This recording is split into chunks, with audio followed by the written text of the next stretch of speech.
Hello, welcome to In Their Own Words, a regular feature of this site. Our guest today is Representative Heather Sirocki. She's a Republican from Scarborough.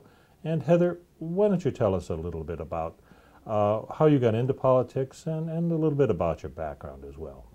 I am what I consider your common person. I work in a dental office. I'm a registered dental hygienist. I've been at the same place since 1982. I have 3 children, 2 are in college, 1 still in high school. I'm married, have lived in Scarborough for 27 years, and as time went on, working in the office, dealing with different patients and people, I started to feel this frustration level building in the state, realizing we have some significant fiscal issues, and there was a lot of concern there, and I got involved and started paying attention. In that I am fairly new to politics and wanted to make a difference. Thank you for that, Heather. Now, why don't you tell us what you think the current session of the legislature accomplished and what you expect to happen in the coming special session.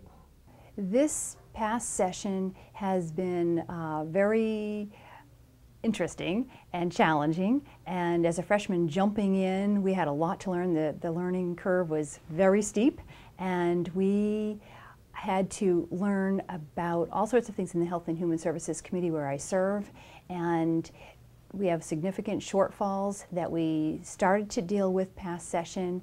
A lot of issues are very complex, more so than one might think at first glance. You pull one thread and it starts to unravel another. We hadn't paid our hospitals, and yet at the same time a lot of procedures had been double or triple billed, so we had some significant defects to deal with. And Commissioner Mayhew has worked really hard to try to unravel this. We're doing zero-based budgeting and combing through everything to try to find savings, and where things are not being spent wisely, we need to meet the needs of the needy, and then excuse me, try to make sure that the money is wisely spent. Okay, that's your current and your ongoing goal, but what particularly can be accomplished in the coming session?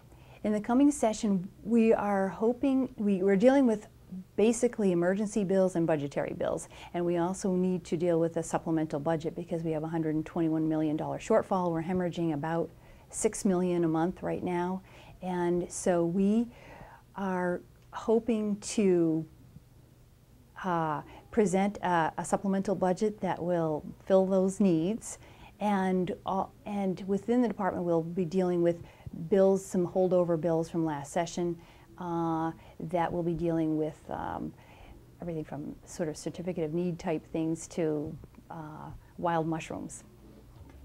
You're a freshman Republican. That means you're in a session where Republicans control both houses of the legislature for the first time in many years. Why do you think Maine voters decided to elect a Republican majority this time around rather than stay with the Democrats?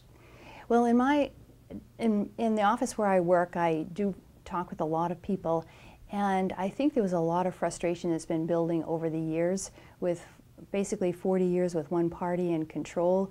The longtime Democrats I've spoken to were extremely frustrated. They didn't feel that progress was being made at all, and their voices weren't heard, and they took voter registration cards for me, and they changed parties so they could vote in the primary, so they could really, they were that frustrated. They wanted to make a difference and wanted a different tone in Augusta. They wanted their voice to be heard. They wanted Augusta to understand that they're back home working hard, and they're not seeing that translate into policy.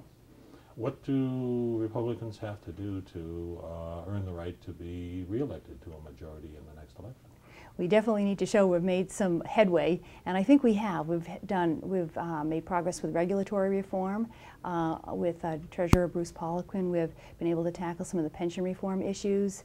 Health and Human Services has begun the long road to turning some things around there. We'd like to get to the national average, would be great.